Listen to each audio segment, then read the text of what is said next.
Welcome to tonight's dream. Tonight, you'll find yourself on a journey without a beginning. You won't remember boarding the train.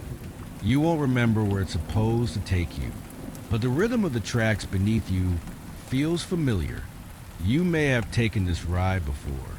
Not yesterday, not last year, but somewhere deeper, somewhere quiet, where memory thins like mist and time folds in on itself. So just breathe. You are already on the train, and the ride has already begun. You're sitting by the window, staring into the dark. Outside, the night moves slowly, not as a blur, but in drawn-out images that drift past like thoughts you've almost forgotten. Fields, a stretch of fog, the outline of a tree bent backwards by wind that never reaches you. And then nothing for a while. You don't remember getting on this train. There's no memory of packing a bag, no platform, no ticket. But here you are. You're dressed for the weather, though you don't know what season it is. Your coat is buttoned, but your hands aren't cold. They rest in your lap, still, waiting. The train sways gently, not unpleasantly, just enough to remind you it's moving. You glance around. The lights above flicker softly, not in panic, just tired. The overhead signs don't show a destination, only letters that don't stay still long enough to read, like they're deciding what they want to be moment by moment. There are other passengers, but no one meets your eyes. They sit still like statues posed in sleep, some with eyes closed, some just staring ahead, not out the window, not at each other, just forward, as if something waits at the end of the track, something only they remember. The seat beside you is empty, but you feel as if someone was just there, a warmth on the fabric, a faint scent of something familiar, maybe pine or old books, or the inside of a wooden drawer. You lean your head against the window. It's not cold, and for a moment, you think you see your own reflection blink, just a split second before you do. Then, a soft chime. A voice comes over the intercom, low, distant, barely a whisper. You can't understand what it says, but your body shifts, responds, like it heard something it already knew. The train doesn't stop, but something inside you starts to move, and the night continues on. You decide to stand. Your legs respond as if they were always meant to, though for a second, your balance falters. The train isn't rocking. It's too smooth, almost still, but something beneath your feet feels wrong. Like walking on a floor that remembers a slope. You move toward the end of the car. There's a sliding door, metal, opaque, with no window. It opens before you touch it. Another car, identical. Same dim light overhead. Same rows of seats. Same people, in the same positions. A woman rested her chin on her palm. A man staring forward with an unreadable expression. A child hugging a coat as if it were a pillow. Except, weren't those the same people you just left behind? You glance over your shoulder. The car you just came from is gone. There's only one door, and it's closed behind you. No glass, no handle, just the soft hum of the train, like it's breathing slow and deep. You step forward again. Another car, again the same arrangement. But this time, something's off. The light above you flickers in a long, slow pulse. And when it steadies, the seats are empty. Not all of them, but most. The man who stared forward is gone. The woman who rested her head is still there, but now she's facing the window, her back to you, and the child is in the aisle, crouched and drawn with one finger across the floor. There's nothing there, just metal and carpet, but the child keeps tracing, as if revealing something only they can see. You say nothing. They do not notice you. You move again. Door opens. Another car. Same shape. Same shadows. But now the lights buzz louder. And the windows, they're black. Not from night, but from paint. Or perhaps something outside that refuses to reflect. You walk past a seat and feel heat. You stop. There's no one there, but the seat is warm. You touch the fabric. Still no one. Another door. You hesitate, then open. This car is dimmer. All the overhead lights blink in strange rhythms. Not broken, coordinated, but off from each other, as if sending a message in a language made of hesitation. You walk slowly now. A sign blinks above the exit door. Coach 7. You blink. You're sure you've already passed through Coach 7. More than once. You reach the next car. The sign above it says the same thing. Coach 7. Your breath catches. Not in fear. Not yet, but in confusion. In deep, aching recognition. You go through anyway. Coach 7. Again. Now the lights are dimmer. The seats slightly misaligned. A newspaper lies open on the floor. Pages fluttering, but there's no wind. You pick it up. The text is blurred. Not smudged, blurred like a dream half remembered. One headline you almost recognize, but the letters rearrange themselves when you blink. You drop it. Someone coughs behind you. You turn. No one is there. You step to the next car. Still Coach 7. But now something is different. The aisle carpet has a faint red line down its center, as though it was there all along but hidden until now. You follow it. The car seems longer than the others. You walk and walk. The door at the far end doesn't come closer. The lights above start to stutter, not in pulses now, but in gaps. You walk through seconds of complete darkness. Then flicker. Then dark. Then flicker again. Still the same car. Still Coach 7. You stop. Turn around. The door behind you is gone. Only seats. Only shadows. And now, all the passengers in this car are facing the aisle. Still, silent, eyes wide open. But they do not look at you. They look past you. And when you glance behind, there is nothing there. Only the red line on the floor. Only the sound of the train breathing again.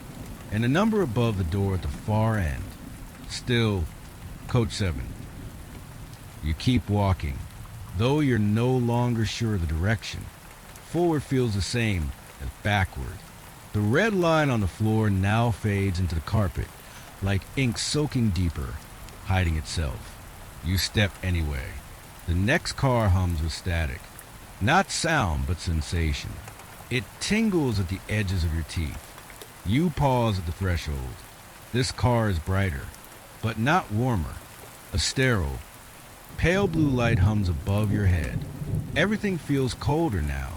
The seats are empty, but every headrest has a small paper folded over it, blank, except for one symbol printed in faded red ink, a circle with a line through it. You walk past them, one by one, each symbol the same. But as you move, they seem to shift not physically, but in meaning. By the fifth row, you're no longer seeing a circle and a line.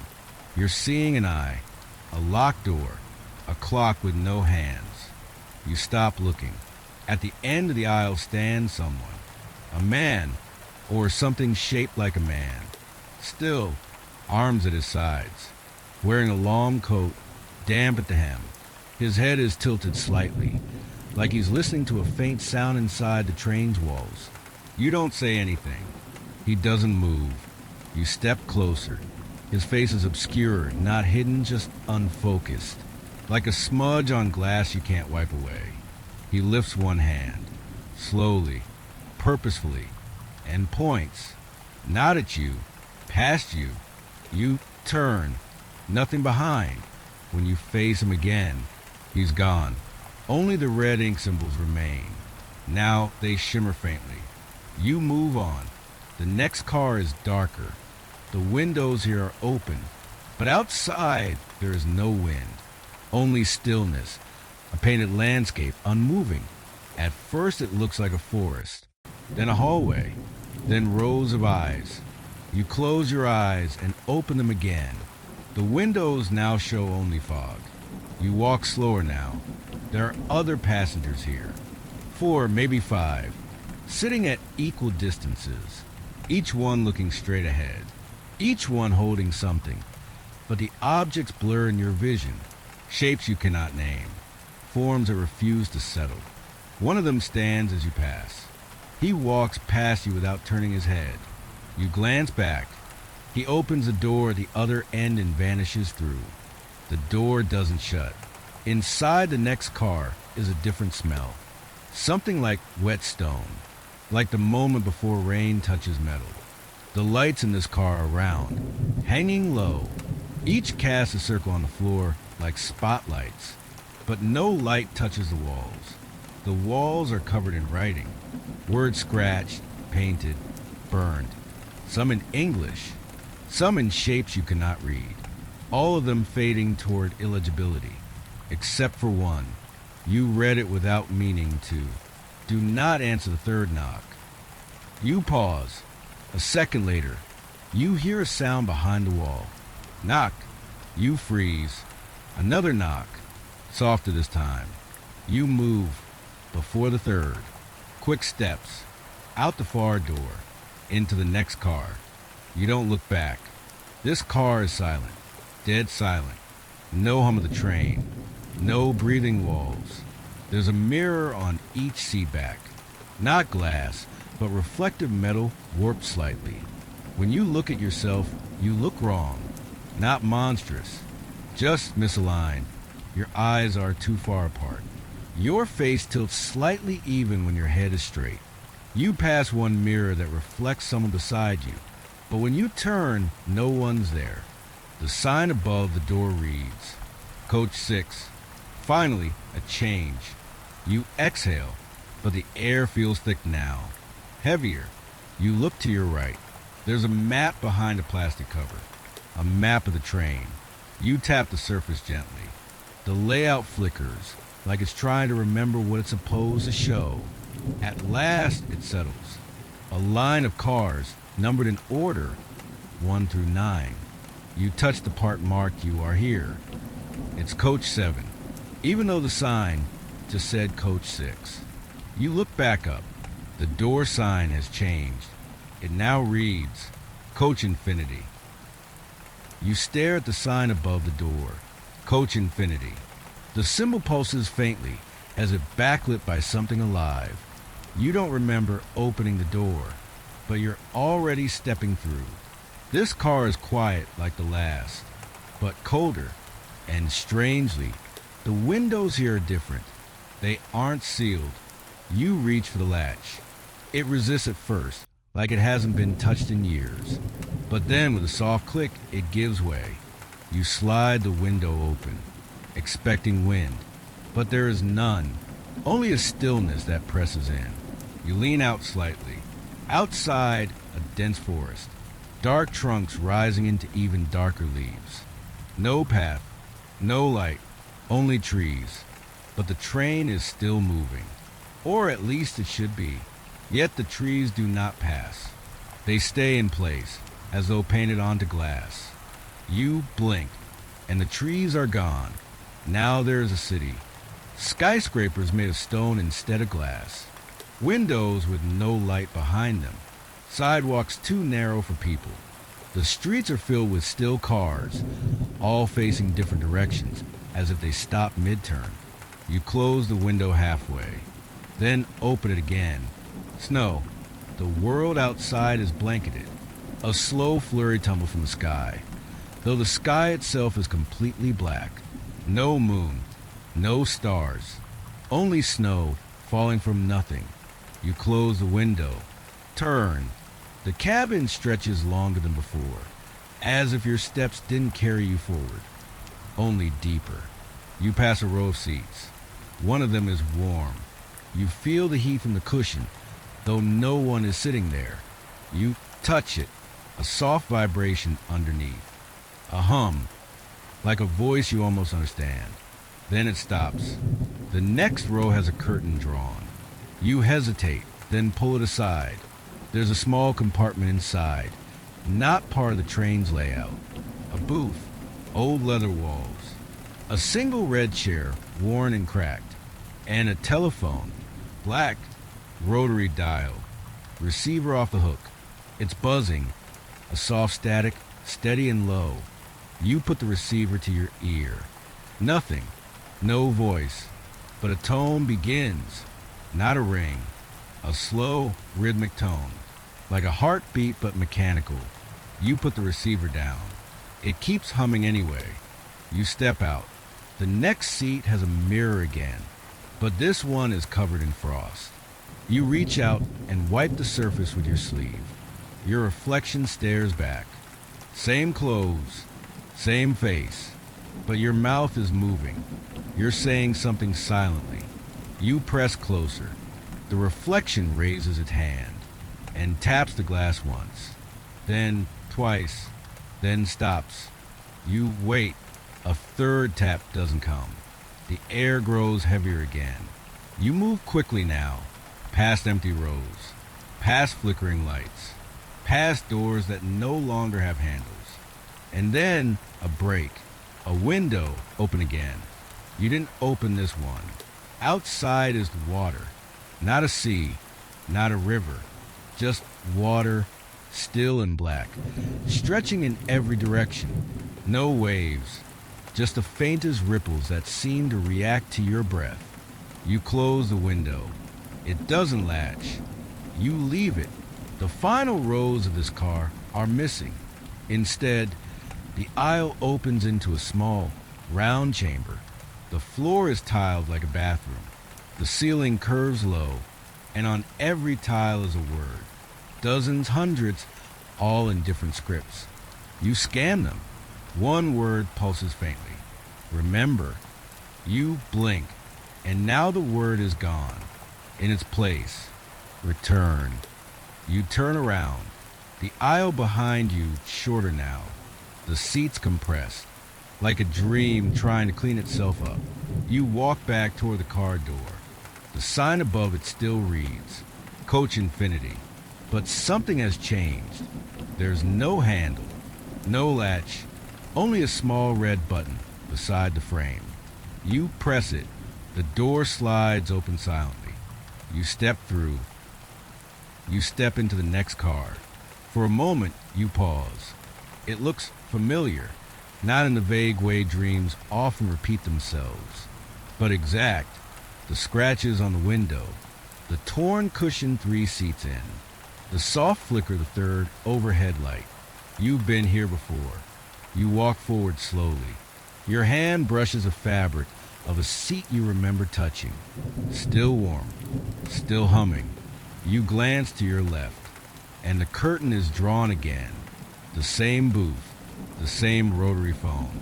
Still off the hook, but this time the dial is spinning. Slowly. On its own, you hear it click through the numbers. 7307 again. You whisper the numbers to yourself. They feel heavy in your mouth. The line begins to buzz. Then a voice. It isn't speaking. It's breathing. Slow, steady, deep. And it's not coming through the phone. It's behind you. You turn, but there's no one there. Only the aisle. You put the receiver down. It clicks into place, but the breathing continues. Fainter now, as though walking away. You move forward, but something is wrong. The seats are shifting. You pass one row, and it appears again behind you. The hallway seems to fold in on itself. You try walking faster, then slower. No difference. You stop in front of the mirror. It's no longer frosted. Your reflection is facing away. You raise your hand, and so does it, but its movements lag behind yours, slightly delayed. You smile. It doesn't. You turn. The door to the next car waits. The sign above it no longer reads Coach Infinity. Now it says Exit 0. You don't remember seeing it before, but the door is familiar. You reach for the latch. It won't move. Instead, the floor beneath you shifts. A soft vibration, a low mechanical rumble, like the train is climbing uphill. The windows show nothing, just gray, as if the outside has been erased. You keep walking. In the next car, the lighting is colder, fluorescent, flat and flickering. A screen is mounted near the ceiling. It shows a looping image, the inside of this very car. And on one of the seats, you see yourself. Sitting, still, eyes open, but you're not sitting. You're standing. You blink. The image resets. The screen flashes black, then shows another car, another version of you, this time walking, mouth moving, saying something you don't hear. You pass beneath the screen. It shuts off. No button, no wires. You keep walking. Then, a sound. Tap, tap, tap. Not loud, not threatening. Just steady. 3 taps. Same rhythm as the mirror. You follow it. The taps repeat. Not from one place, but many, as if echoing through the train skeleton. A signal, or a memory. You stop. The hallway bends. It shouldn't. Train cars aren't curved like this. But the aisle has looped into itself, forming a circle. And at the center, a round mirror. You approach. This one doesn't show you. It shows the booth, the phone, and the red chair. Only someone is sitting in it, back turned, hand on the receiver, motionless. You lean closer to the mirror. The figure doesn't move, but you notice something on the wall behind it, a framed sign. You've always been here. The mirror fogs. You exhale. The surface clears. The booth is gone. Now it's the forest again, still and frozen. Then the city. Then the snow. Then water. The images flicker, not random, but in sequence, like a reel being played backward. And then, darkness. The mirror becomes just a surface, and in it your face, but older, eyes tired, hair slightly grayer, and you're smiling, but you don't know why. You blink, the smile fades, you turn around, the hallway stretches ahead, straight again, you begin walking, and soon you find yourself in front of a door.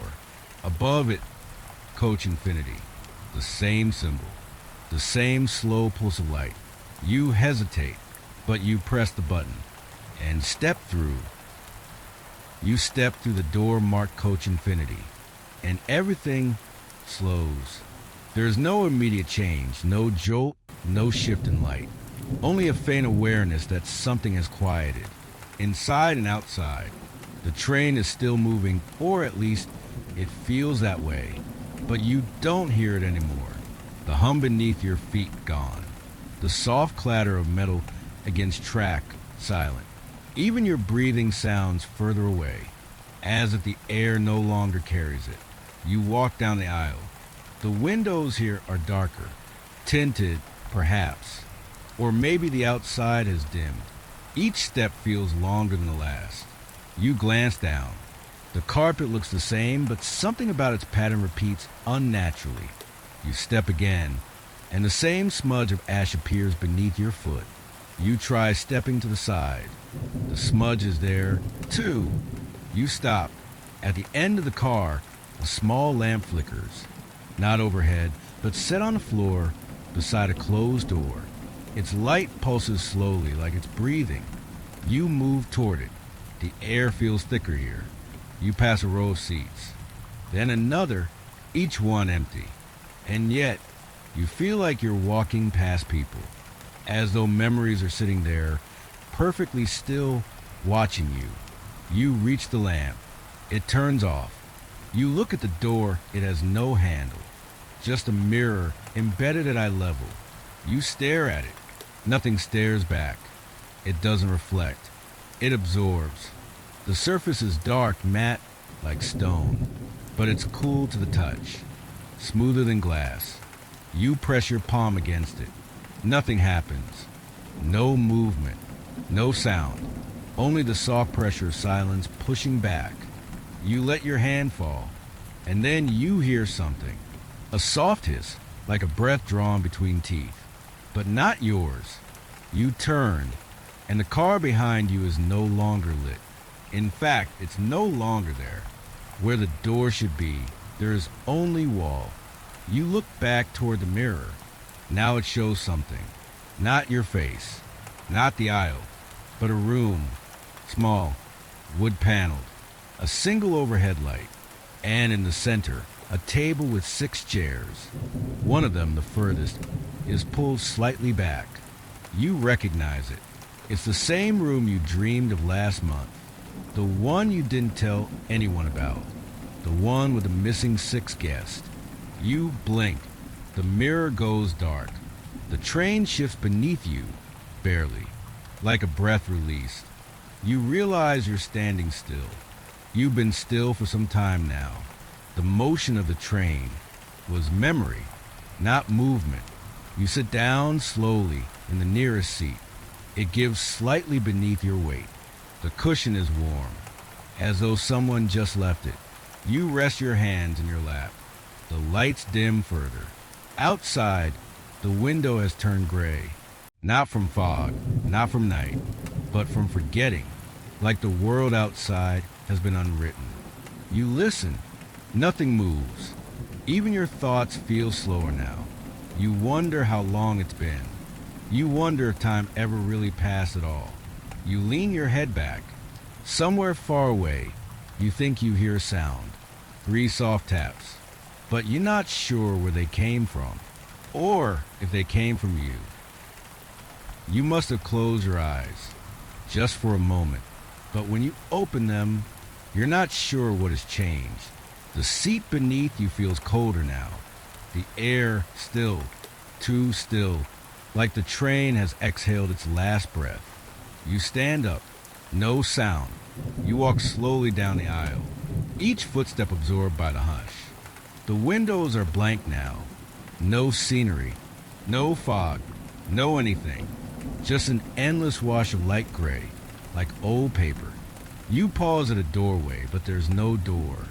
Only a frame, and beyond it the same car, same seats, same carpet, same flickering overhead light. You step through, and it's as if nothing has moved. You're back where you began. But now, there's something different. In the far seat, across the aisle, someone is sitting, back straight, hands folded, face turned toward the window. You feel no fear, only a strange calm, like meeting a version of a memory you almost forgot. You walk past them slowly. They do not turn, do not speak. But as you pass, you glance at the reflection in the window beside them. It's not their face you see. It's yours, standing alone on the platform, watching the train pull away. You blink and the window is empty. You look back. The seat is empty. The whole car is empty. You sit down. Your seat now, the only one warm. Outside, the gray begins to fade into black. You lean your head to the window. Your reflection no longer looks back. There is only the soft pulse of the train, moving toward nowhere. And you, finally, rest.